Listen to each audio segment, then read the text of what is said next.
Welcome back to my How to Digitize series, where we are learning how to digitize. In our last video, I talked about how to digitize a square using sharp points and a fill stitch. And today we are going to learn how to digitize a circle using curved points and a fill stitch again. We are going to be using Hatch Embroidery software. So this is what your homepage looks like when you first open up Hatch. And down here is showing all of what I've worked on recently. We don't really want to click on any of those. To open up a new thing that we're going to be working on, you're going to click New in the top left-hand section of this page, and that is going to open up our workspace. I'm going to go ahead and get rid of this other design that I was just working on.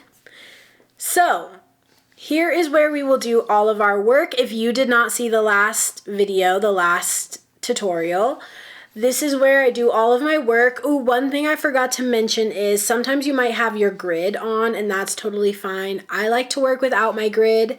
The grid is right up here in the top, sort of right hand, sort of middle.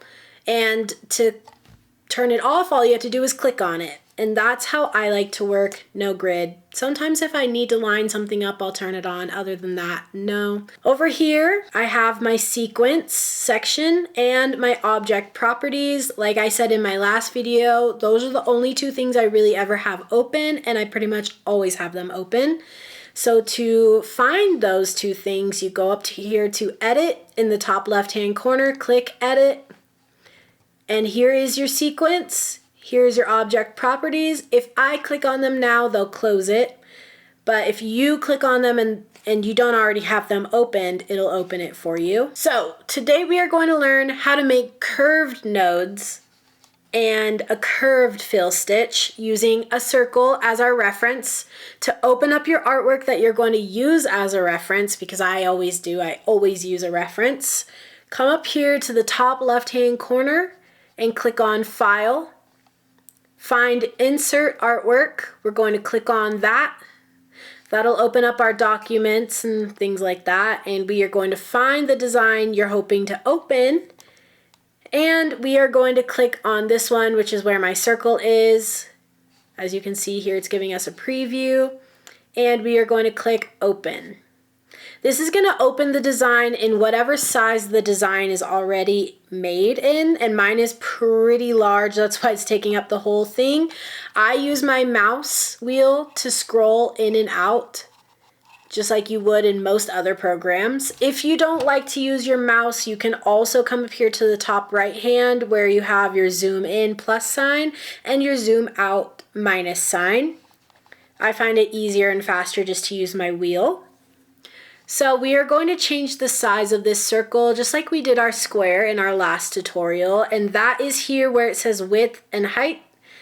It's going to change both of these together. They're in relation to each other, so we don't have to worry about changing each one individually. I'm just going to type in 5 because I want mine to be 5 inches. Yes, I work in inches. I don't usually work in millimeters. And after we've typed in our 5, we are going to hit enter or return, and that is going to change the size of our circle. I'm going to zoom in again using my mouse wheel. And here we have our perfect little reference to get started. So what we want to do is fill this circle in completely with our tatami stitch. When you're working with like larger items, like larger objects is what I meant to say, you really want to use tatami. You don't really want to fill this in with satin. It doesn't look that good and it's inefficient. So I like, if you're not going to use an applique, which we will go over in a different video, then definitely use a tatami fill. And to find that, you're going to come over here to the left side where your toolboxes are. It's going to have a million options, going to be very overwhelming. You're going to find the one that says Digitize. It might be closed like this, and you're going to open it. It's going to drop down all of your beautiful digitizing options.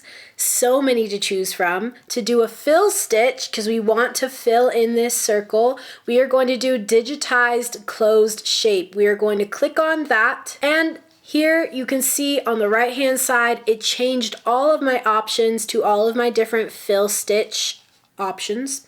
And we are going to make sure tatami is selected because we want to fill this in with a tatami stitch. So we have our digitize closed shape selected and we have tatami selected. Now we are ready to fill in the circle.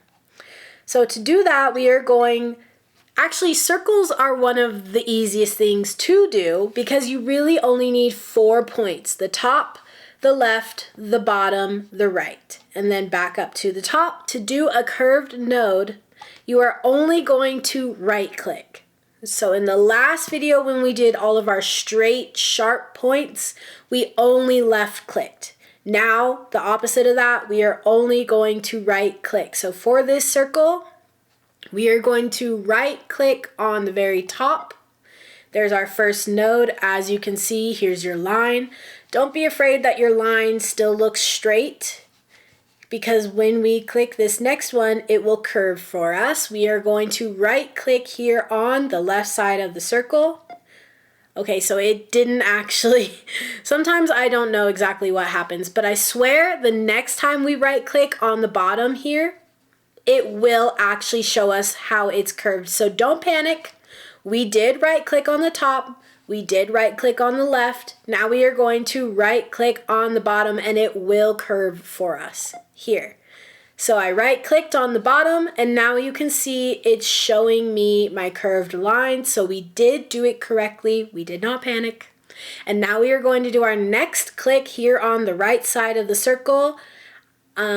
And go ahead and right click and it's showing us our curve again. Perfect. Now to finish this off, we're going to come back up to our first node that we placed and we are going to right click right on top of it.